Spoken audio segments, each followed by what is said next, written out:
कई प्रसंग आए, लेकिन कुछ समझ में नहीं आ रहा था। तो मैं निश्चिंत ही था।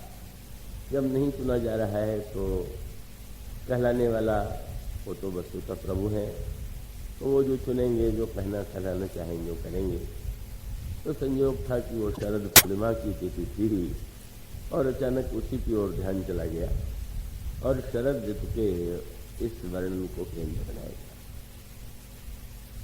समस्त ऋतुओं में प्रभु को दो ऋतुएं अत्यंत प्रिय हैं, वसंत और शरद। बसंत में प्रभु का प्रादुर्भाव हुआ और उसके पश्चात एक बड़ी अद्भुत सी बात है कि भगवान श्री राम का विवाह तो शरद ऋतु के पश्चात ही संपन्न हुआ। उसमें भी शरद ऋतु जुड़ी हुई है, पर वहाँ गोस्वामी जी ने एक अद्भुत काव्यमयी कल्पना की कि शरद भी था वहाँ और बसंत भी था। जब भगवान राम वाटिका में जाते हैं तो वो शरद पूर्णिमा की ही तिथि, ये बड़े महत्व की बात है। तो भगवान श्री राम का विवाह अगहन मास में हुआ। रामायण में संकेत है, हिमऋतु अगहन मास सुहावा।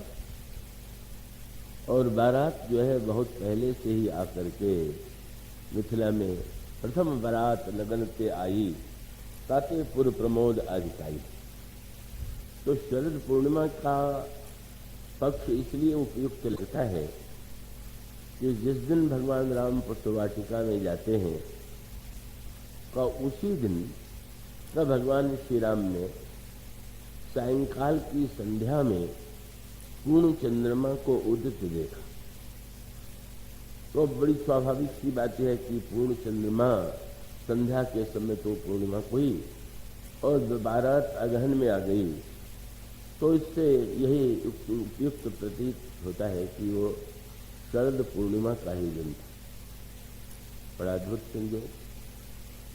बहिरंग अर्थों में शरद पूर्णिमा को भगवान श्री राम और श्री सीता जी ने एक दूसरे को देखा भौतिक जगत में, लीला में, और दोनों के दिव्य अनुराग का, दिव्य स्नेह का, दिव्य प्रीति का वर्णन किया गया। पर जब प्रभु श्री लक्ष्मण के साथ वाटिका में जाते हैं तो उन्होंने एक अद्भुत बात कही। उन्होंने ये कहा कि वाटिका में तो वसंत है। बड़ा विचित्र लगा।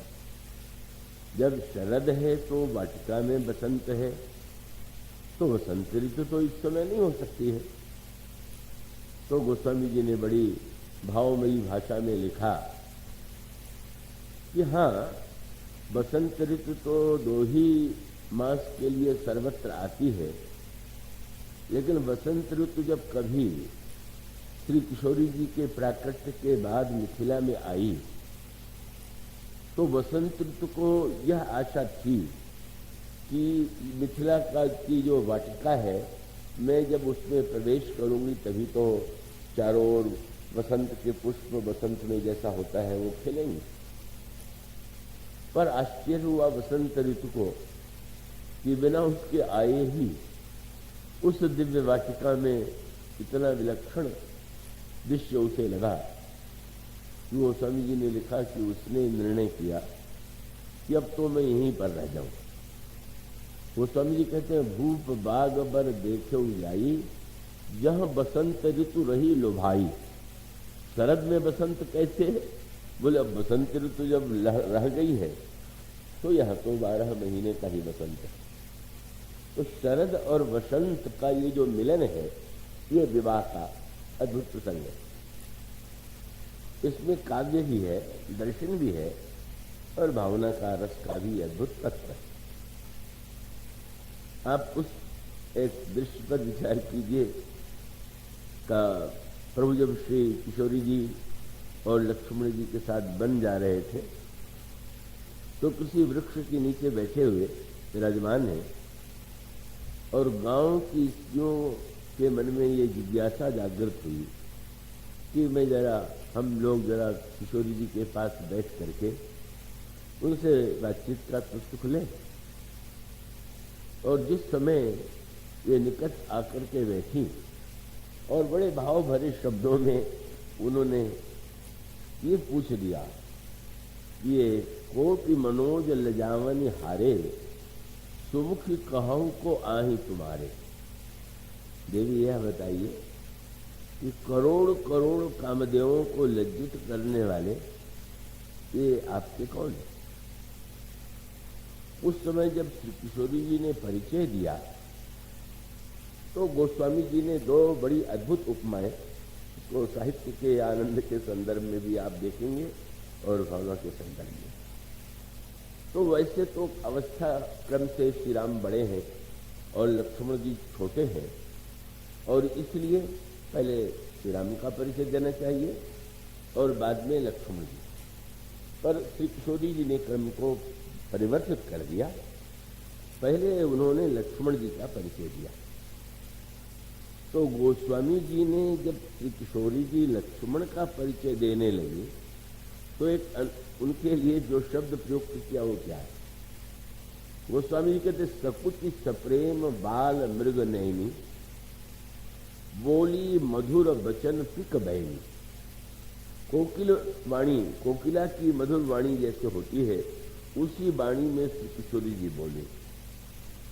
तो लक्ष्मण जी के परिचय में ये वाक्य कहा गया कि ये पिक बैनी। भगवान राम का परिचय तो वाणी से दिया नहीं, और भगवान राम का परिचय जब वाणी से नहीं दिया तो नेत्र से दिया। तो नेत्र की उपमा गोस्वामी जी ने पूरे रामायण में वही एक प्रसंग है जिस शब्द का प्रयोग किया। श्री किशोरी जी के नेत्रों के लिए कमल है, मृग शावक के नेत्र हैं, मछली के समान नेत्र हैं। पर यहाँ गोस्वामी जी उपमा देते हैं,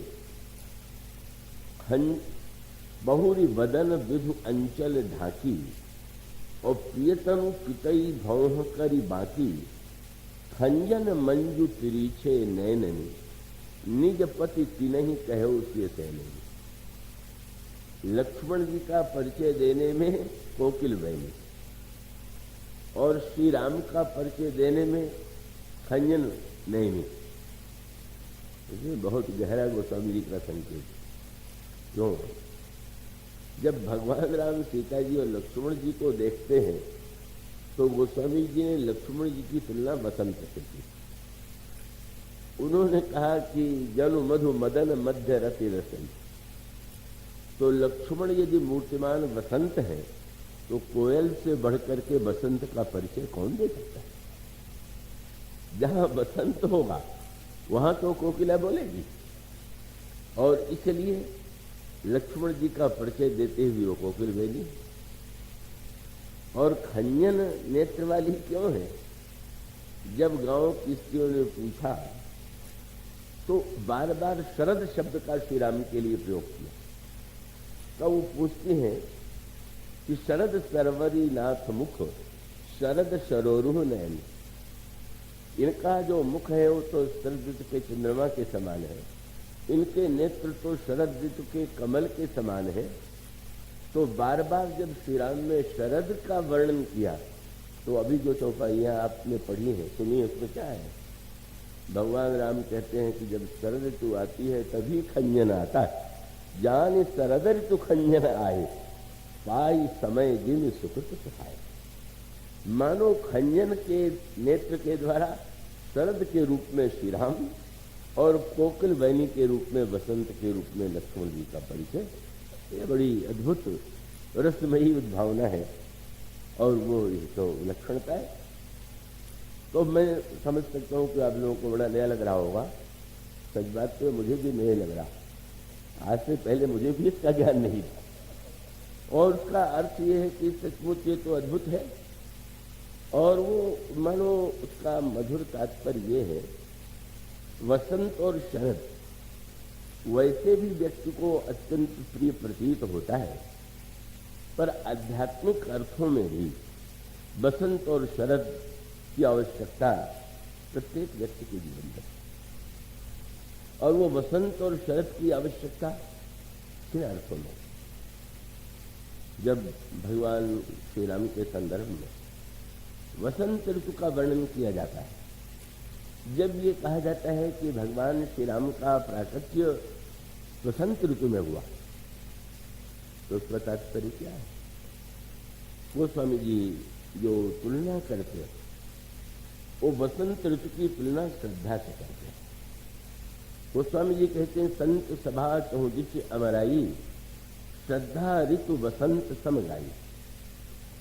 श्रद्धा वसंत ऋतु है, और इसका सीधा सा तात्पर्य कि हमारे आपके अंतःकरण में तब भगवान श्री राम यदि साक्षात परब्रह्म परमात्मा है, यह अखंड ज्ञान है, तो शास्त्रों का कथन है श्रद्धावान लभते ज्ञानम। श्रद्धा के बिना ज्ञान की प्राप्ति नहीं होती। और मानो अगर हम अपने जीवन में, अपने हृदय में, अपने अंतःकरण में भगवान का प्राकट्य चाहते हैं, तो हमारा कर्तव्य है कि हमारे अंतःकरण में श्रद्धा के वसंत का आगमन। और वो अभी जो बात चल रही थी कि गोस्वामी जी ने कहा जनक के बाग में 12 महीने बसंत है, तो मानो संकेत ये है कि भाई बसंत ऋतु में तो 2 मास की का बसंत ऋतु भी ठीक है, लेकिन श्रद्धा का बसंत अगर 2 मासी हो, 12 मासी न हो, तो वो किस काम का? तो इसका अभिप्राय यह है कि जब हमारे अंतःकरण में दिव्य श्रद्धा का उदय होता है, तभी हमारे अंतर जीवन में भगवान का प्रकट होता है। और उसी को गोस्वामी जी ने भगवान राम के विवाह को इसीलिए वसंत ऋतु का रूपक दे दिया। और ऋतु की चर्चा कथा के पहले दिन की गई थी, वो एक अलग प्रसंग था। उसमें गोस्वामी जी ने यही कहा है कि वर्णब राम विवाह समाजू, सो मुद मंगल में ऋतुराजू। और फिर गोस्वामी जी ने इसको और व्यापक अर्थ देते हुए रामाज्ञा में कहा कि मधु माधव दशरथ जनक मिलब राज ऋतुराज। मानो ये दिव्य का मिलन जो है दशरथ और जनक का, वो मानो चैत्र और वैशाख महीने के समान मिलन है। और उसमें ये दिव्य विवाह की भक्ति और भगवान का जो मिलन होता है, वह भी वहीं पर होता है जहाँ पर अंतःकरण में श्रद्धा होती है।